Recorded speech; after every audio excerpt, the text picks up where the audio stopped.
الحمد لله وحده والصلاة والسلام على من لا نبي بعده أما بعد فأعوذ بالله من الشيطان الرجيم ولكل أمة جعلنا منسكا صدق اللہ العظیم۔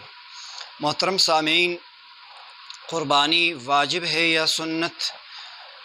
اسی طرح قربانی صرف حج کے ساتھ ہے یا حج کے علاوہ اور جگہوں میں جو مسلمان لوگ ہیں ان پر بھی واجب ہے یا نہیں؟ اس حوالے سے چند گزارشات قرآن اور احادیث کی روشنی میں پیش خدمت ہے۔ ان میں سب سے پہلی بات یہ ہے کہ اللہ تعالیٰ کے جو آیات ہے قرآن کریم کی، کلام اللہ کے جو آیات ہے، اور اسی طرح احادیث کے روشنی میں، اور اسی طرح اگر ہم دیکھ لیں حضور علیہ الصلاۃ والسلام کے عمل سے، ان سب سے صاف ظاہر ہے کہ قربانی کرنا یہ واجب ہے۔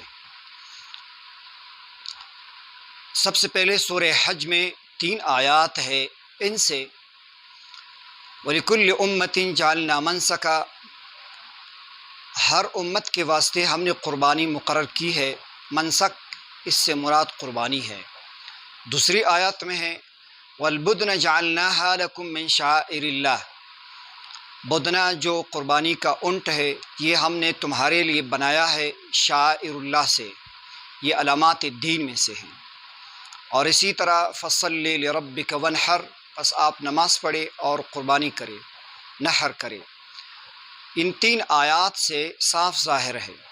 اور اسی طرح حضور علیہ الصلاۃ والسلام کا ارشاد ہے مَنْ وَجَدَ سَعَةً لِأَنْ يُضَحِّيَ فَلَمْ يُضَحِّ فَلَا يَقْرَبَنَّ مُصَلَّانَا، جو شخص استطاعت رکھنے کے باوجود بھی قربانی کے ایام میں قربانی نہ کرے تو وہ ہماری عیدگاہ کے قریب بھی نہ آئے۔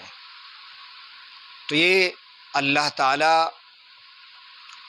کے کلام اللہ میں اور اسی طرح حضور علیہ الصلاۃ والسلام کے اس ارشاد میں اس سے صاف ظاہر ہے کہ قربانی کرنا یہ شعائر اسلام میں سے ہے، یہ دین کی علامت ہے، اور حضور علیہ الصلاۃ والسلام نے اس پر سخت وعید فرمائی ہے، تو یہ واجب ہے۔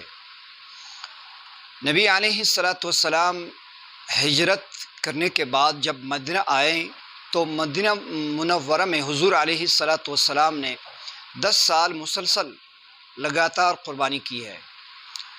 تو حضور علیہ الصلاۃ والسلام کے اس عمل سے یہ بھی ثابت ہے کہ قربانی صرف حج کے ساتھ نہیں ہے، یہ حج کے علاوہ بھی ہے۔ اور اسی طرح قربانی پر سب امت کا تعامل رہا ہے، صحابہ سے لے کر آج تک ہر جگہ ہر خطہ میں مسلمان قربانی کرتے آ رہے ہیں۔ تو اس تعامل کی وجہ سے جو اجماع کے شکل میں ہے قربانی واجب ہے، ہر جگہ ہے۔ اس کے علاوہ قربانی کس پر واجب ہے؟ ہر مسلمان عاقل، بالغ، مقیم، صاحب نصاب ہو تو اس پر قربانی واجب ہے۔ صاحب نصاب کا مطلب یہ ہے کہ وہ مالک ہو 52.5 تولہ چاندی کے، یا اس کے برابر جو اس کا رقم ہوتا ہے اس کے مالک ہو ان ایام میں، تو اس پر سال کا گزرنا بھی شرط نہیں ہے، اور اسی طرح مال کا نامی ہونا بھی شرط نہیں ہے، تو اس شخص پر قربانی کرنا اپنی طرف سے واجب ہے۔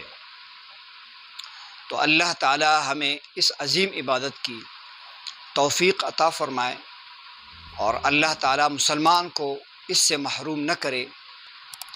قربانی نہ کرنا یہ بڑا گناہ کبیرہ ہے۔ اللہ تعالی ہمیں معاف فرمائے۔ وآخر دعوانا ان الحمد للہ۔